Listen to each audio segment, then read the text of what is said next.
Hello बच्चों। तो last lecture में हमने इलेक्ट्रिक फ्लक्स के बारे में पढ़ा। ठीक है, वहाँ मैंने बताया इलेक्ट्रिक फ्लक्स क्या होता है और कैसे उसको हम लोग फाइंड करते हैं। ठीक है, तो आज हम जो है ना उसी इलेक्ट्रिक फ्लक्स के बारे में कुछ मेन पॉइंट्स आप लोग को बताने वाले हैं। ठीक है, तो आप लोग ये कॉपी और पेन निकाल लीजिए, है ना, और थोड़ा सा पढ़ाई शुरू कर देते हैं हम लोग। ठीक है, तो ये हो गया आज का मेन पॉइंट्स।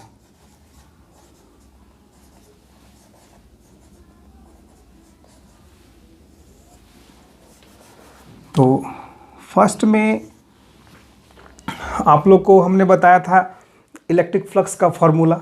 ठीक है, उसमें मैंने बताया इलेक्ट्रिक फ्लक्स इसको कैसे हम लोग फाइंड आउट करते हैं, है ना। इलेक्ट्रिक फ्लक्स के बारे में मैंने बताया था कि उसका सिंबल होता है फाई ई। ठीक है, इसका formula E vector dot S vector, है ना। इसी को हम लोग लिखते हैं ई एस इंटू कॉस थीटा। ठीक है, यहाँ पे ई इलेक्ट्रिक फील्ड को बताता है और एस यहाँ पे ये बताता है एरिया वेक्टर को, है ना, या एरिया को, और थीटा दोनों के बीच का एंगल। जैसे सपोज कीजिए कि ये सरफेस आपका है, एक सरफेस हमने यहाँ ले लिया, है ना। ये सरफेस जो है वो इस शेप का एक है, सर्कुलर शेप का। ठीक है, ये इसका जो एरिया होगा उसको हम लोग मानते हैं यहाँ पे एस, है ना। और मैंने बताया था कि यहाँ पर एरिया को जो है हम लोग वेक्टर मानेंगे, है ना, और उसका डायरेक्शन जो होता है ठीक उसके परपेंडिकुलर सरफेस के 90 डिग्री पर, यानी यहाँ से इस तरह से ठीक 90 पर, ये नॉर्मल कहलाता है। ठीक है, और इलेक्ट्रिक फील्ड सपोज कीजिए कि वो ऐसे है, इस तरह से, इस डायरेक्शन में इलेक्ट्रिक फील्ड है और इसके बीच का एंगल बन रहा है थीटा। ठीक, तो ये लिखा है electric flux equal to E dot S, है ना, यानी E S into cos theta. ठीक है, समझ में आ गई पूरी बात फिगर के साथ उसका। अब यहाँ पे देखना है सेकेंड पॉइंट, अगर ये सरफेस है ना छोटा हुआ, ठीक है, मतलब स्मॉल सरफेस, है ना, फॉर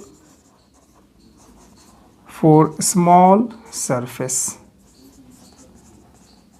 ठीक है, स्मॉल सरफेस में इसको समझिए पहले।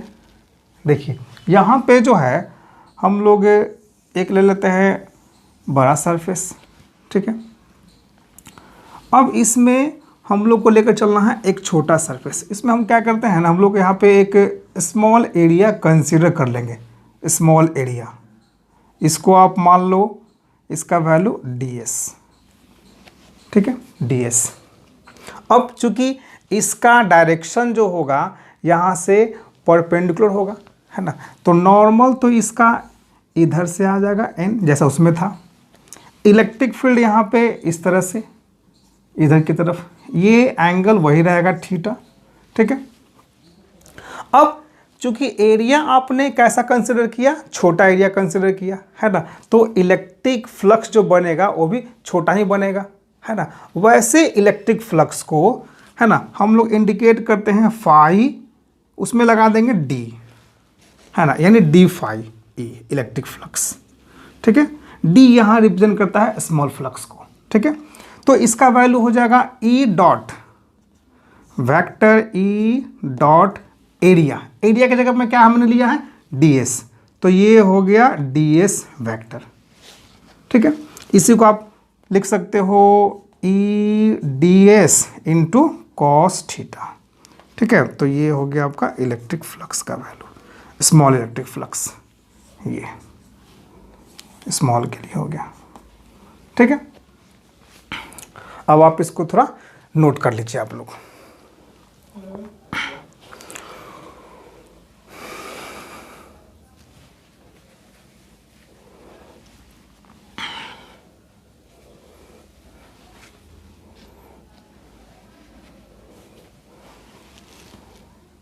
ठीक है, वीडियो को पॉज करके नोट कर लिए। चलिए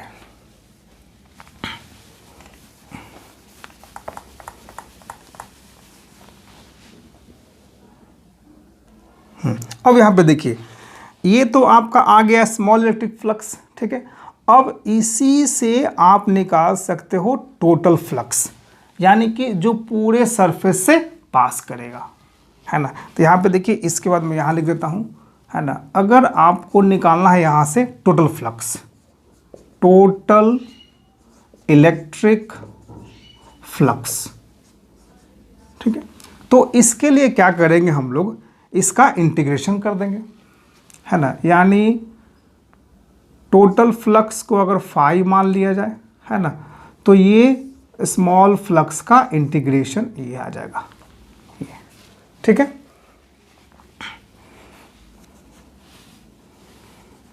इसको आपने नोट कर लिया। अब इसको हम ये कर देते हैं। अब यहाँ पे डी फाई का वैल्यू पुट कर दीजिए, तो ये E into D S into cos theta, है ना। ये आपका आ जाएगा टोटल फ्लक्स का वैल्यू, टोटल फ्लक्स ये। ठीक है, तो इस तरह से अगर स्मॉल फ्लक्स पता हो तो उसको इंटीग्रेट करके आप कुल फ्लक्स निकाल सकते हैं, यानी टोटल फ्लक्स निकाल सकते हैं। ठीक है, अब आइए थर्ड पॉइंट इसका। अब इसमें देखना है कि अगर सरफेस हमारा क्लोज सरफेस हुआ, 3 डायमेंशनल फिगर, है ना, यानी कि फोर क्लोज्ड सरफेस। ठीक है, क्लोज सरफेस का मतलब हो गया जो चारों तरफ से बंद हो, है ना। जैसे स्फेयर हो गया आपका, कोन हो गया, या सिलेंडर हो गया, या क्यूब हो गया, या क्यूबॉइड हो गया। ठीक है, तो ये सारे सरफेस जो होते हैं 3 डायमेंशनल सरफेस होते हैं, है ना, और वो सब कहलाता है क्लोज सरफेस। ठीक है, तो फॉर क्लोज सरफेस के लिए जो है हम लोग का फॉर्मूला रहेगा ये phi E equal to integration E D S cos theta, और यहाँ पे जो है एक सर्कल देकर कैसे उसको घेर देंगे, है ना। इसका मतलब होता है क्लोज सरफेस। ठीक है, तो ये आपका सिंबल अप्लाई होगा क्लोज सरफेस के लिए। ठीक है, चलिए, तो ये आप लोग का जो है ये 3 पॉइंट्स था इलेक्ट्रिक फ्लक्स से जुड़ा हुआ। ठीक है,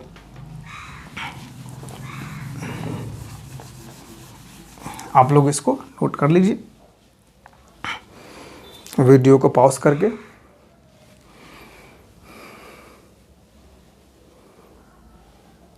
चलिए, नोट कर लिया आपने। चलिए आगे देखते हैं। अगला जो टॉपिक हमारा है ना, ये बोर्ड एग्ज़ाम के लिए काफ़ी इम्पोर्टेंट है। ठीक ना, और इस पे एक थ्योरी पूछता है ना, जो कि 5 मार्क्स का आएगा, है ना। वो टॉपिक हमारा है गॉस लॉ, गॉसेस लॉ। ठीक है, गॉस का दिया हुआ लॉ है ना। इसमें जो है हम लोग को आज पढ़ना है गॉस लॉ क्या है और इसका प्रूफमेंट। ठीक है, तो सबसे पहले ये समझ लीजिए कि गॉस लॉ में क्या बताया गया है। तो यहाँ आप लोग को सीखने को मिलेगा फ्लक्स निकालने के लिए एक अलग तरीका। ठीक ना, प्रीवियस लेक्चर में आप लोगों ने फ्लक्स निकाला था, है ना, फार्मूला से phi E equal to E into S into cos theta. यानी कि फ्लक्स निकालने के लिए इलेक्ट्रिक फील्ड का होना जरूरी था और एस का होना जरूरी था, है ना। तो इसके अलावे एक और तरीका यहाँ बताया गया है गॉस लॉ में। ठीक है, उसी टर्म को निकालने का, उसी फ्लक्स को निकालने के लिए। ठीक ना, यहाँ इसको देखिए सिंपल भाषा में समझिए तो हम यही कहेंगे कि किसी भी क्लोज सरफेस के लिए, है ना, अगर आपको फ्लक्स निकालना है, जैसे मान लो कि एक क्लोज सरफेस ले लीजिए, है ना, स्फेरिकल सरफेस ले लिया हमने, है ना। इसके अंदर जो है चार्ज रखा हुआ है, मान लीजिए क्यू चार्ज, ठीक है, क्यू चार्ज रखा हुआ है। तो कहता है कि इस सरफेस पर कितना फ्लक्स पास करेगा, है ना, इस सरफेस पर कितना फ्लक्स पास करेगा। तो इसके लिए कहता है उसने, कहता है कि ये आप Q को एप्सिलॉन नॉट से डिवाइड कर दो, है ना, Q बाई एप्सिलॉन नॉट, है ना, यही आपको जो है बता देगा उसका इलेक्ट्रिक फ्लक्स का वैल्यू। समझ गए? सिर्फ 2 टर्म करना है, किसी भी सरफेस के अंदर कितना चार्ज है ना, उस चार्ज को आपको डिवाइड कर देना है एप्सिलॉन नॉट से, ठीक है, तो आपको पता चल जाएगा इलेक्ट्रिक फ्लक्स का वैल्यू। ये सिंपल तरीका उसने बताया, है ना। यानी अब उस थ्योरम को जो है आप लोग लिख सकते हैं, है ना, उस लॉ को। तो आप लोग उसको लिख लीजिए। It states that the total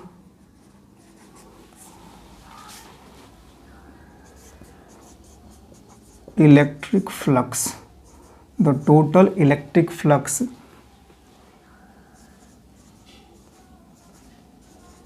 passing through a closed surface,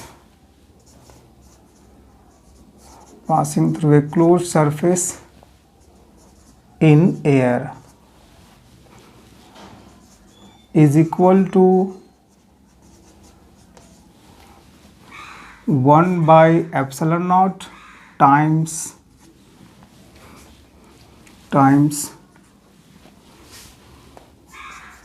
the net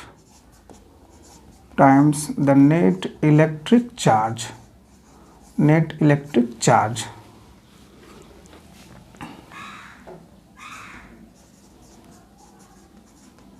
enclosed by the surface, है ना। मतलब कि जैसा मैंने बताया, है ना, कहता है कि फ्लक्स का जो वैल्यू होगा, है ना, वो 1 by epsilon naught times the net electric charge enclosed by the surface, है ना। यानी कि इलेक्ट्रिक फ्लक्स का जो वैल्यू होगा वो 1 by epsilon naught times into, यानी टाइम्स द नेट चार्ज को आप मान लीजिए क्यू नेट, है ना। यानी electric flux is equal to Q net divided by epsilon naught. ये किसी भी क्लोज सरफेस के अंदर, है ना, कितना चार्ज है उसको हम लोग कहते हैं नेट चार्ज, है ना, उसको डिवाइड कर देना है एप्सिलॉन नॉट से, ठीक है। तो जो डिवाइड करने पर जो वैल्यू आएगा वो कहलाएगा आपका इलेक्ट्रिक फ्लक्स, ठीक है। अब इसको समझिए, नेट चार्ज का मतलब क्या हुआ या इनक्लोज चार्ज का मतलब क्या हुआ, है ना। चलिए, तो पहले इसको आप लोग वीडियो को पॉज करके इसको नोट कर लीजिए, ठीक है।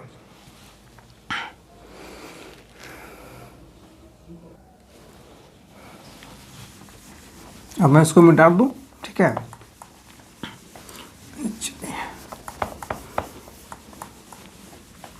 अब यहाँ पे देखना है ये क्यू नेट के बारे में, इसको समझिए क्यू नेट क्या है, ठीक है। तो यार क्यू नेट जो है वो कहलाता है नेट इलेक्ट्रिक चार्ज, ठीक है, inside the surface, उस सरफेस के अंदर नेट चार्ज कितना हुआ, टोटल चार्ज कितना हुआ वो। और एप्सिलॉन नॉट ये कहलाता है परमिटिविटी, ऑफ एयर और फ्री स्पेस, ठीक है। इसका वैल्यू होता है 8.85 और 10⁻⁻12। अब इसको समझिए, नेट इलेक्ट्रिक चार्ज का मतलब क्या हुआ, है ना। जैसे एग्जाम्पल में समझिए, किसी क्लोज सरफेस के अंदर, है ना, 3 ठो चार्ज रखा हुआ है।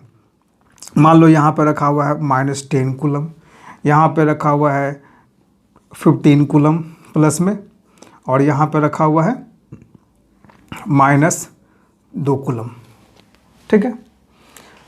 चार्ज कितना हो गया, 3 चार्ज हो गया, ये Q1, ये Q2 और ये Q3, है ना। तो हमको निकालना है नेट चार्ज, ठीक है। तो नेट चार्ज लिखेंगे, net charge is equal to Q1 plus Q2 plus Q3, यानी -10 प्लस 15 -2, 10 और 2 12, 12 में से 15 गया, कितना, 3, तो 3 कूलम, है ना। तो सारे को क्या करना है, साइन के साथ, जो प्लस में है उसको प्लस में लेकर चलेंगे, जो माइनस में उसको माइनस में लेकर चलेंगे, ठीक है। और सारे को इससे ऐड कर देना है। ऐड करने के बाद जो वैल्यू आएगा, है ना, वो आपका होगा नेट चार्ज। तो बात समझ में आ गई पूरी, ठीक है। चलिए इसको नोट कर लीजिए आप लोग।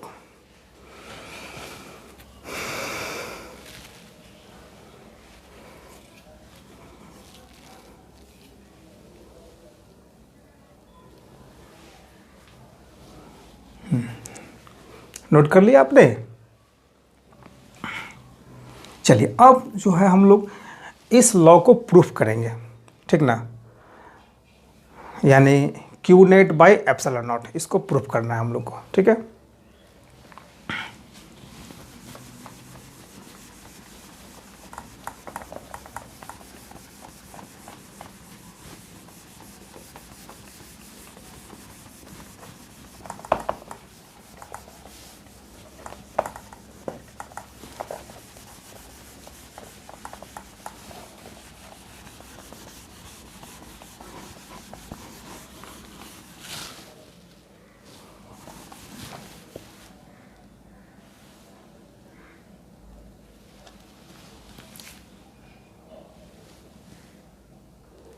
चलिए तो प्रूफ करते हैं, है ना। प्रूफ, हेडिंग लिख लीजिए आप लोग, प्रूफ। देखिए इसको प्रूफ करने के लिए, है ना, सबसे पहले हम लोग एक क्लोज सरफेस लेते हैं, ठीक है। अब क्लोज सरफेस तो बहुत तरह का होता है ना। तो सबसे सिंपल वाला हम लोग यहाँ पर कंसीडर करेंगे, ठीक ना, और वो आपका होगा स्फेरिकल सरफेस, ठीक है।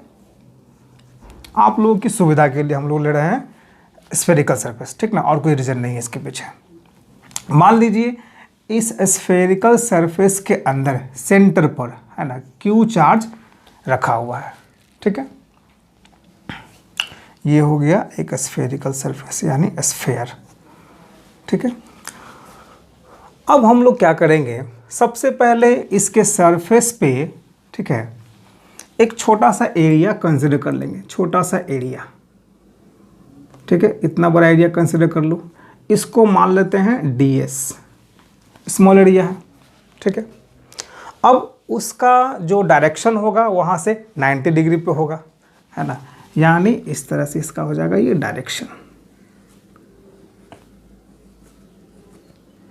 ठीक है, नॉर्मल।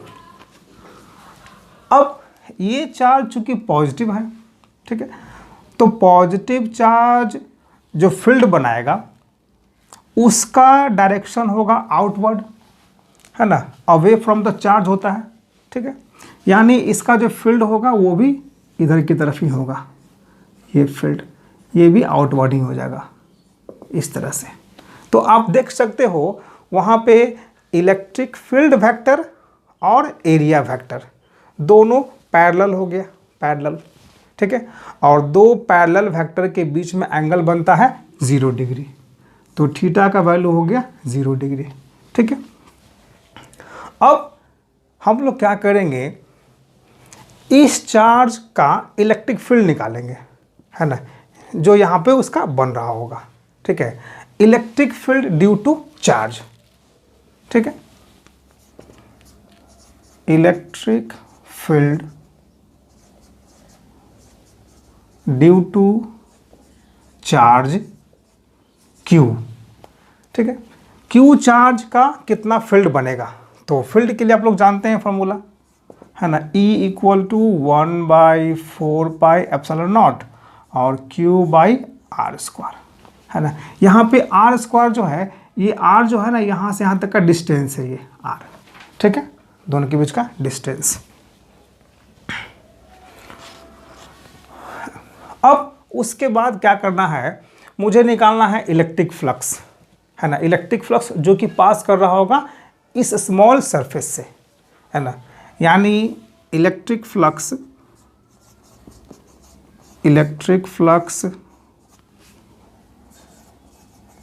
पासिंग थ्रू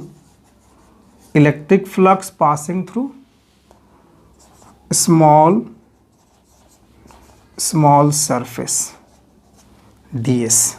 ठीक है, फ्लक्स इक्वल टू आप लोग जानते हो, स्मॉल फ्लक्स के लिए d phi e is equal to e into ds into cos theta.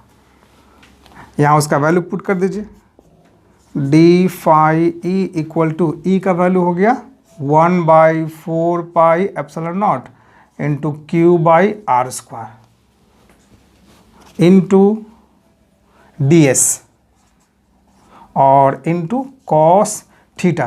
Theta का वैल्यू कितना हमने लाया है, 0 डिग्री, तो ये 0 डिग्री। अब ये आपका आ जाएगा 1/4πε0 Q/r² इंटू ds। कॉस 0 का वैल्यू 1, तो 1, है ना, तो ये आपका आ गया स्मॉल फ्लक्स का वैल्यू। ठीक है, यहाँ तक आप लोग नोट कर लीजिए।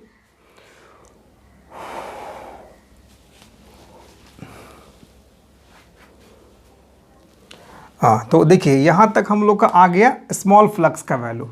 ठीक है, ये d phi का वैल्यू है, यानी स्मॉल फ्लक्स। अब मुझे निकालना है टोटल सरफेस के थ्रू कितना फ्लक्स पास कर रहा है। ठीक है, और ये आपने निकाला, सिर्फ इतना का कितना फ्लक्स बना ये निकाला आपने। अब पूरा का निकालने के लिए आपको इसको इंटीग्रेट करना पड़ेगा, है ना, तो वो हो जाएगा total flux, total electric flux, उसका value phi e is equal to small वाले का इंटीग्रेशन, है ना, ये हो जाएगा d phi e। ठीक है, इसका वैल्यू पुट कर दीजिए, तो d phi e का value 1/4πε0 into Q/r² into ds।